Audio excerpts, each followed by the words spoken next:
Okay, for more on this, we are joined by Ali Salman. Ali is a student protester who actually came from Concordia to McGill to join the encampment protest, and he joins us from the campus this evening. Ali, thank you for taking the time.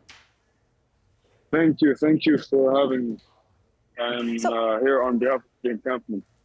Yeah, Ali, so we just heard from our reporter that McGill staff have come out. They have given protesters what they're calling a final warning, that the university is saying that they are in de-escalation mode, but if that doesn't work, well, then they're going to have to bring in the police.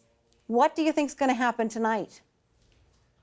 Well, actually, as we speak right now, the police is walking right beside me. If you could just show them in the frame. It's not riot police, it's normal police, but they have been called on campus. And they are here to, I'm guessing, to provoke, and for that reason, we've had the police coming on campus right now, and yeah.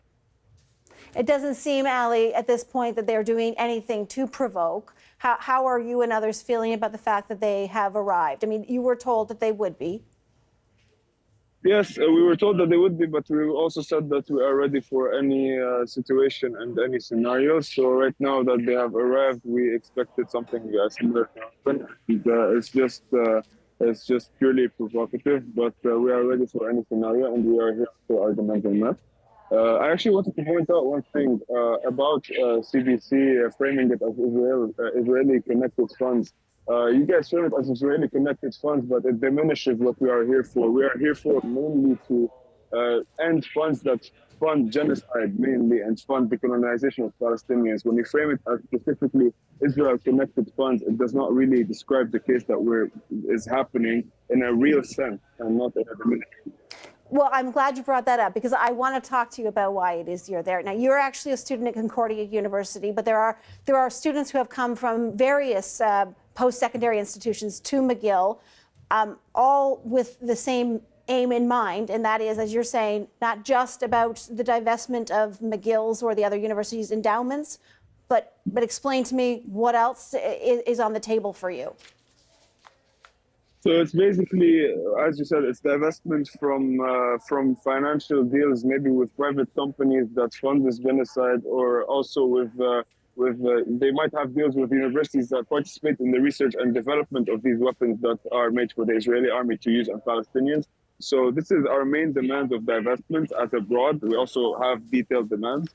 McGill University has not been very, well, they said this morning in the email that we're not willing to communicate, but in reality, they never sent a representative or anyone to ask for a student representative to lay out our demands. So it's Ali, been like that.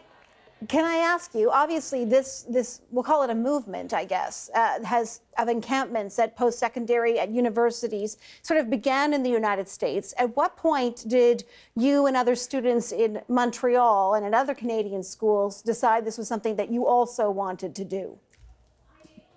I think at the point where it started, we started seeing it spread mainly in New York. It started with Columbia and then continued NYU and Yale. And we saw it spread in like such a fast manner, and we were like, just as soon as we saw that, we were like, okay, this needs to come to Canada, and specifically, actually starting it at McGill is symbolic because McGill is kind of arguably the equivalent of Columbia in Canada because it's one of the biggest universities in Canada. I've heard from so many students at the various different universities. I heard interviews with them saying that they are there to be peaceful. They want to bring their point across, that they are there for the long haul.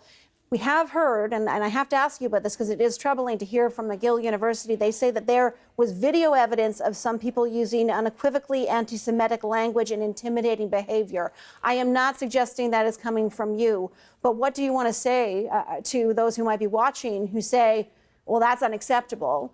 Is that something that's acceptable, that there's video evidence of that actually happening? Well, first of all, the video evidence was never presented. And we for the past 7 months, we've been accused of anti-Semitism, despite the fact that we've had one of the main organizers of all these rallies and all these actions being independent Jewish voices. and us repeating it like multiple times in all of our rallies and all of our actions that we are not anti-Semitic and we are not against the Jewish religion. Even yesterday at the camp, we celebrated Passover.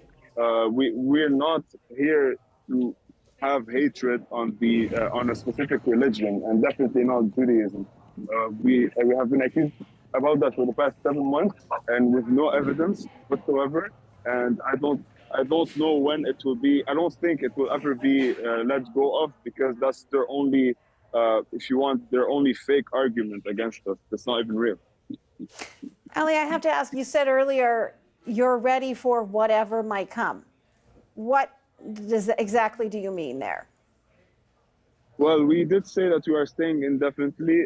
Ideally, realistically, we will stay as long as we can, meaning that if the cops come in, we are willing to resist that coming in. And by resist, we don't mean something violent. We mean picket lines to preventing them from coming into the camp. We mean that the community will be there to support us, to have them delay them coming in and delay them as much as possible, so we can stay in this camp and have our action last as long as possible.